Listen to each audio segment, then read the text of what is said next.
오늘 우리의 이야기를 시작하기에 앞서 잠시 여러분의 마음을 모아주시면 감사하겠습니다.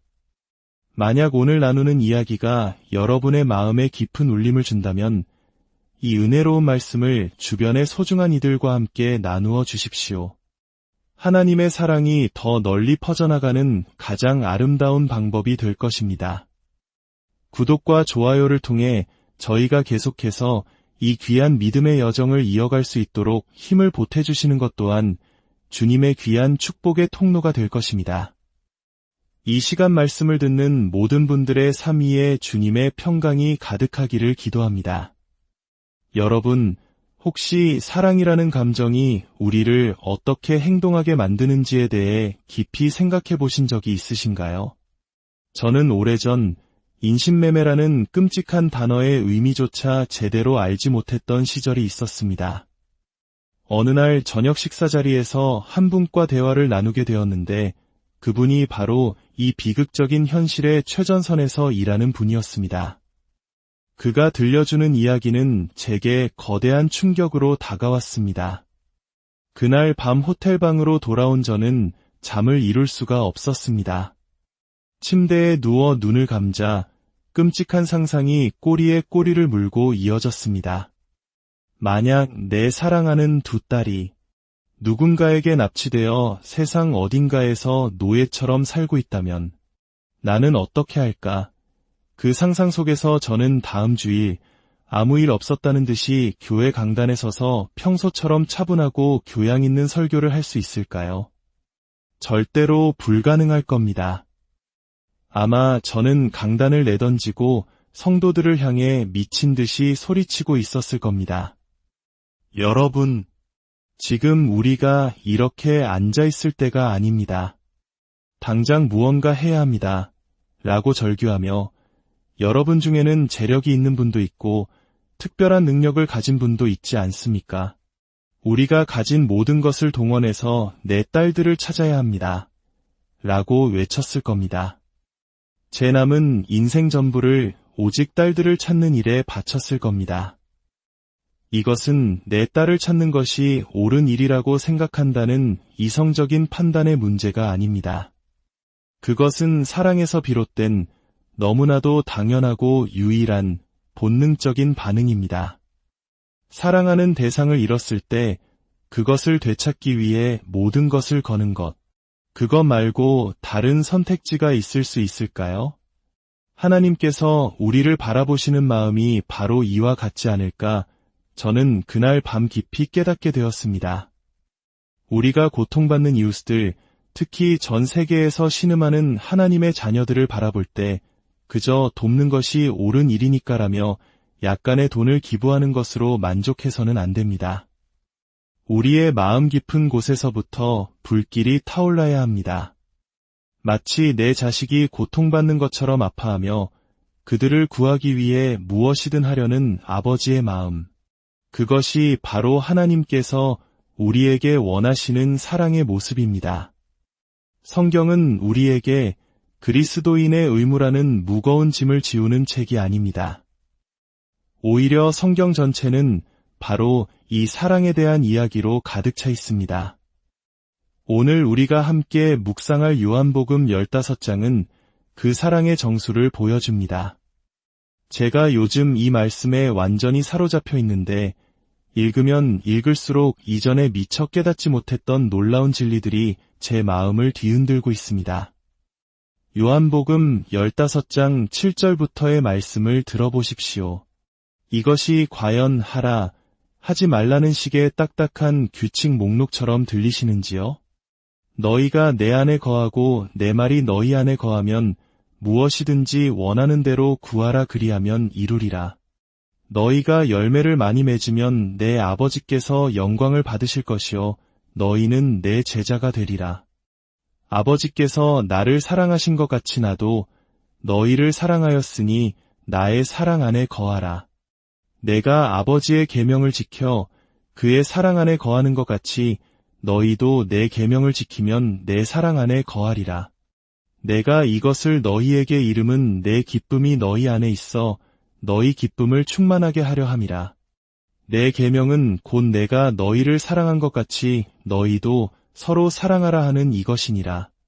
사람이 친구를 위하여 자기 목숨을 버리면 이보다 더 큰 사랑이 없나니 너희는 내가 명하는 대로 행하면 곧 나의 친구라. 이제부터는 너희를 종이라 하지 아니하리니 종은 주인이 하는 것을 알지 못함이라. 너희를 친구라 하였노니 내가 내 아버지께 들은 것을 다 너희에게 알게 하였음이라. 너희가 나를 택한 것이 아니요 내가 너희를 택하여 세웠나니 이는 너희로 가서 열매를 맺게 하고 또 너희 열매가 항상 있게 하여 내 이름으로 아버지께 무엇을 구하든지 다 받게 하려 함이라. 이 얼마나 놀라운 말씀입니까? 이 말씀 속에서 예수님께서는 내 안에 거하라고 반복해서 말씀하십니다. 거한다는 것은 단순히 머무는 것을 넘어 산다는 의미를 가집니다. 저는 오랫동안 이 포도나무와 가지의 비유를 온전히 이해하기 어려웠습니다. 그러던 어느 날 아침 기도하는 중에 주님께서 제게 아주 선명한 그림 하나를 보여주셨습니다. 그것은 바로 어머니의 자궁 안에 있는 아기의 모습이었습니다. 여러분, 임신한 어머니의 모습을 떠올려 보십시오. 뱃속의 아기는 어떻게 살아갑니까? 아기는 어머니 안에 거하며 살아갑니다. 아기는 스스로의 힘으로는 아무것도 할 수 없는 무력한 존재입니다. 오직 탯줄을 통해 어머니로부터 모든 영양분과 산소, 즉 생명 자체를 공급받습니다. 어머니의 자궁 안에서 완벽하게 보호받고 양육되며 모든 것을 전적으로 의존합니다. 예수님께서 말씀하신 내 안에 거하라는 것이 바로 이런 의미였던 것입니다. 주님은 우리가 독립적으로 행동하며 스스로의 힘으로 살아가기를 원치 않으십니다.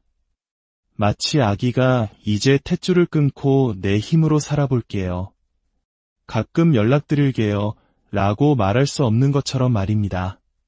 주님은 우리가 그분 안에 온전히 잠겨 그분께 모든 것을 의지하고 그분의 보호와 사랑 안에서 살아가기를 원하십니다.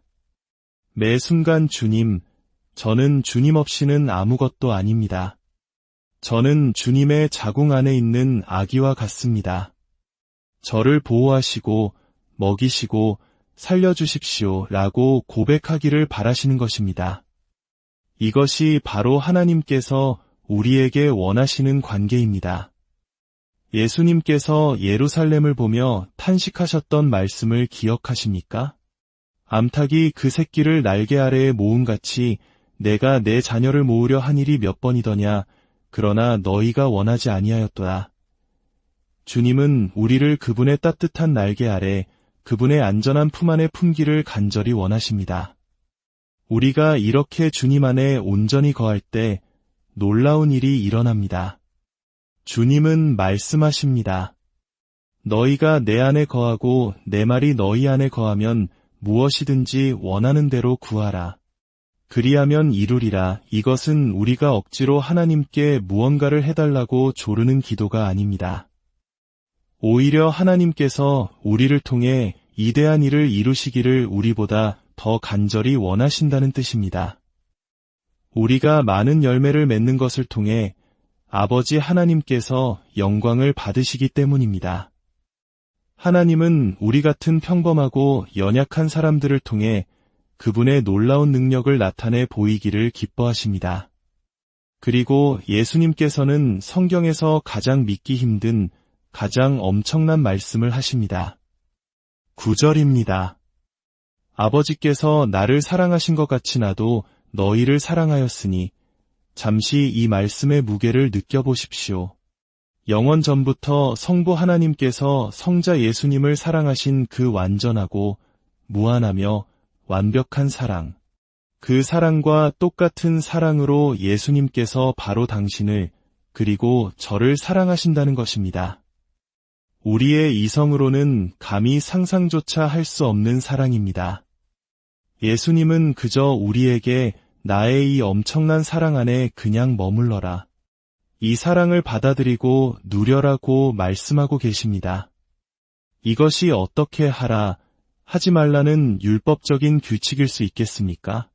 이것은 사랑의 초대입니다.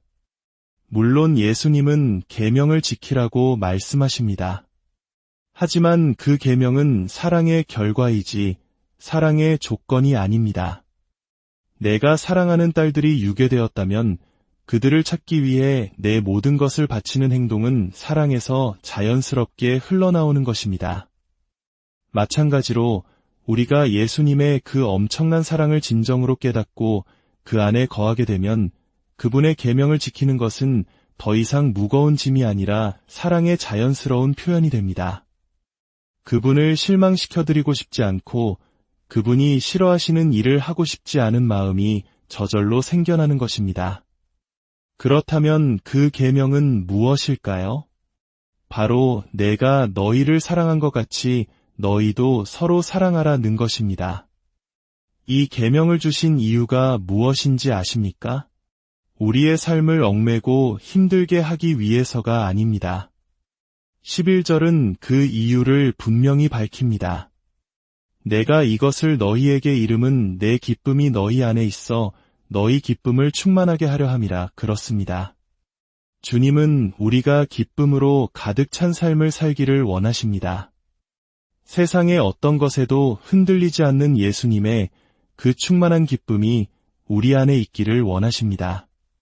부모가 자녀에게 위험한 차도로 뛰어들지 말라고 명령하는 것은 자녀의 자유를 빼앗기 위해서가 아니라 자녀를 사랑하고 보호하여 더 큰 기쁨을 누리게 하기 위함인 것과 같습니다. 하나님은 우리가 이기심과 자기중심적인 생각에서 벗어날 때 진정한 기쁨을 찾을 수 있다는 것을 아십니다. 우리가 교회에 모이는 이유는 무엇입니까? 그저 좋은 설교를 듣고 위로를 받고 내가 필요한 것을 채우기 위해서입니까? 아니면 예수님께서 우리를 사랑하신 그 사랑으로 형제자매를 섬기고 나의 삶을 내어주기 위해서입니까? 예수님은 나는 섬김을 받으러 온 것이 아니라 도리어 섬기려 하고 자기 목숨을 많은 사람의 대속물로 주려 함이니라고 말씀하셨습니다. 우리 스스로를 그리스도인, 즉 작은 그리스도라고 부른다면 우리의 삶의 자세 또한 마땅히 그래야 합니다. 받는 기쁨이 아니라 주는 기쁨을 추구해야 합니다. 진정한 기쁨은 내가 하나님의 그 놀라운 사랑에 압도되어 나는 이제 괜찮습니다. 나는 지금 하나님의 품 안에 있습니다. 그분은 나를 친구라 부르십니다. 나는 더 이상 바랄 것이 없습니다. 라고 고백할 때 시작됩니다. 그 사랑으로 가득 차서 그 사랑이 흘러넘쳐 주변 사람들에게로 자연스럽게 흘러갈 때 우리는 세상이 결코 줄 수 없는 충만한 기쁨을 경험하게 됩니다. 이것은 우리가 스스로의 노력으로 만들어낼 수 있는 감정이 아닙니다. 이것은 오직 하나님만이 주실 수 있는 기적이며 성령의 능력입니다. 그래서 저는 오늘 여러분과 함께 기도하고 싶습니다. 우리 안에 깊이 뿌리 박힌 자기중심적인 마음에서 벗어나게 해달라고, 우리를 이기심으로부터 구원해달라고 기도합시다. 하나님, 저는 제 자신만 생각하며 살아왔습니다. 더 이상 그렇게 살고 싶지 않습니다. 하나님 아버지께서 예수님을 사랑하신 그 사랑으로, 예수님께서 저를 사랑하신 그 사랑으로 제 마음을 가득 채워주셔서 그 사랑이 흘러넘쳐 다른 이들을 섬기는 삶을 살게 하여 주시옵소서. 그리하여 주님께서 약속하신 충만한 기쁨을 제 삶 속에서 온전히 누리게 하여 주시옵소서. 예수님의 이름으로 간절히 기도할 때 주님께서 반드시 응답하실 것입니다. 왜냐하면 우리가 열매 맺는 삶을 사는 것이 바로 하나님 아버지께 영광을 돌리는 일이기 때문입니다. 주님의 크신 사랑과 은혜가 이 말씀을 듣는 모든 분들의 삶에 강물처럼 흘러넘치기를, 그래서 여러분의 삶이 세상에 줄 수 없는 기쁨과 평강으로 가득 차기를 우리 주 예수 그리스도의 이름으로